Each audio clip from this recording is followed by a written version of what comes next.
નમસ્કાર દર્શક મિત્રો, i7 ન્યૂઝ ગુજરાતીની સાથે હું છું આપની સાથે પાયલ બામણી। તો જોઈએ આજના મહત્વના સમાચારમાં।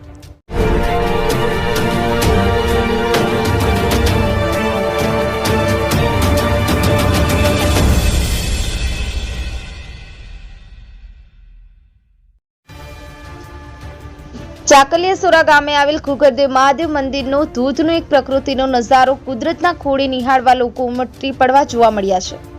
મળતી માહિતી મુજબ ઝાલોદ તાલુકામાં આવેલ ચાકલિયા ગામે આવેલ ઘુઘરદેવ મહાદેવ મંદિર આવેલું છે, જે રાજસ્થાન, મધ્યપ્રદેશ અને ગુજરાતની 3 રાજ્યોની સરહદે આવેલું છે। જે વર્ષો જૂનું મંદિર આવેલું છે, જેમાં દર વર્ષે 2 મેળા જેવા કે શિવરાત્રી અને આંબળી મેળો ભરાય છે, જેમાં 3 રાજ્યોના લોકો મળે છે અને પોતાની આસ્થાઓ પૂરી કરે છે। આજરોજ તારીખ 26/8/2024ના રોજ i7 ન્યૂઝ ગુજરાતી દાહોદ જિલ્લાની ગ્રાઉન્ડ લેવલે સ્થળ મુલાકાત કરતા આ મંદિરના ઉપરના ભાગે ધોધનો એક પ્રકૃતિનો નજારો કુદરતના ખોળે નિહાળવા જોવા મળ્યો હતો। લોકો જોવા ઉમટ્યા હતા, પરંતુ અતિભારે વરસાદના કારણે સદન નજારો મંદિરના ઉપરના ભાગે બુડવા લાગ્યો હતો।